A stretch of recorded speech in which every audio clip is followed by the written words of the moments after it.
mudah-mudahan sehat selalu ya. Selamat datang di pelajaran biologi kelas 10 bersama saya, Kristi Pulaseket dari SMA ITK Timika.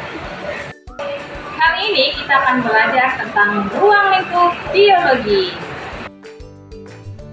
Tapi sebelumnya, kalian harus tahu dulu kompetensi dasar yang harus dikuasai memahami tentang ruang lingkup biologi, permasalahan pada berbagai objek biologi dan tingkat organisasi kehidupan, metode ilmiah dan prinsip keselamatan kerja berdasarkan pengamatan dalam kehidupan sehari-hari. Yang akan kita pelajari yaitu pengertian biologi, tingkat organisasi kehidupan, permasalahan dari belajar biologi, dan manfaat belajar biologi. Dalam kehidupan sehari-hari, sebenarnya kita sudah berhubungan hal-hal yang berkaitan dengan biologi ya. Misalnya, tiap hari kita makan, kemudian makanan masuk ke dalam sistem pencernaan, kemudian memberikan energi untuk aktivitas kita. Nah, misalkan kita sakit, kita pergi ke dokter, kemudian dokter memeriksa fungsi organ tubuh kita, kemudian kita diberikan obat. Jadi, apa sebenarnya itu biologi? Pertama-tama yang akan kita bahas pengertian biologi.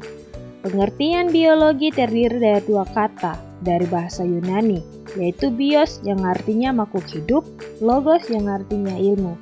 Dengan begitu dapat disimpulkan, jadi biologi adalah ilmu yang mempelajari makhluk hidup. Selanjutnya, dari biologi ada yang namanya tingkat organisasi kehidupan, adalah tingkatan yang dimulai dari bagian paling sederhana hingga yang paling kompleks pada makhluk hidup. Tiap tingkatan dari organisasi kehidupan memiliki peranan yang penting dalam mempelajari biologi. Dari tingkat organisasi kehidupan yang paling sederhana ada atom. Atom membentuk molekul, molekul akan membentuk organel, organel kemudian akan bergabung dalam satu sel yaitu unit terkecil makhluk hidup dan akan bergabung membentuk jaringan. Jaringan-jaringan akan bergabung membentuk organ, kemudian organ-organ tersebut bergabung menjadi sistem organ. Kemudian sistem-sistem organ bergabung membentuk organisme atau individu.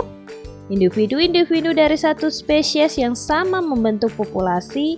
Lalu populasi-populasi bergabung menjadi komunitas dan komunitas-komunitas bergabung membentuk ekosistem. Dan ekosistem membentuk daratan besar yang disebut bioma. Bioma bergabung membentuk biosfer. Biosfer adalah bagian terbesar dari tingkat organisasi kehidupan.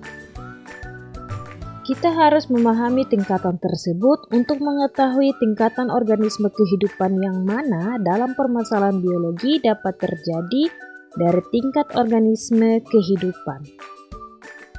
Berikutnya kita akan membahas mengenai cabang-cabang ilmu biologi. Seperti yang sudah kita bahas di awal video, biologi adalah ilmu yang mempelajari makhluk hidup. Oleh sebab itu, makhluk hidup ada banyak sekali ya. Ini adalah gambar-gambaran cabang-cabang yang mempelajari ilmu biologi. Tapi masih banyak lagi ya yang lain. Kemudian cabang-cabang ilmu biologi itu dapat dimanfaatkan oleh manusia dalam berbagai bidang. Ada beberapa manfaat biologi. Yang pertama, di bidang kedokteran. Ada dengan sitologi dan histologi, manusia mengembangkan bayi tabung dan teknik transplantasi organ. Dengan menggunakan ilmu mikrobiologi, kita bisa mempelajari penyakit-penyakit yang menyebabkan infeksi mikroorganisme, dan dengan ilmu virologi, kita bisa mempelajari proses pembuatan vaksin. Manfaat biologi yang berikutnya, bidang pertanian. Dengan menggunakan botani, histologi, genetika, bioteknologi, kita bisa mengembangkan teknologi kultur, jaringan, tanaman, transgenik, biopestisida, dan lain-lain. Masih banyak lagi. Lalu di bidang peternakan dengan zoologi, anatomi hewan, fisiologi hewan, dan genetika, kita bisa menghasilkan ternak unggul melalui persilangan, hibridisasi, atau inseminasi buatan. Di bidang pertambangan dengan ekologi dan mikrobiologi, kita bisa memurnikan logam dengan bakteri Thiobacillus ferrucidans. Kemudian bidang industri dengan zoologi, botani, taksonomi, mikrobiologi, biokimia, bioteknologi, kita dapat memanfaatkan zat-zat tertentu yang dihasilkan oleh makhluk hidup. Oke baik, itulah materi yang saya bahas tentang ruang lingkup biologi. Mudah-mudahan dapat dipahami ya, dan semangat terus belajar.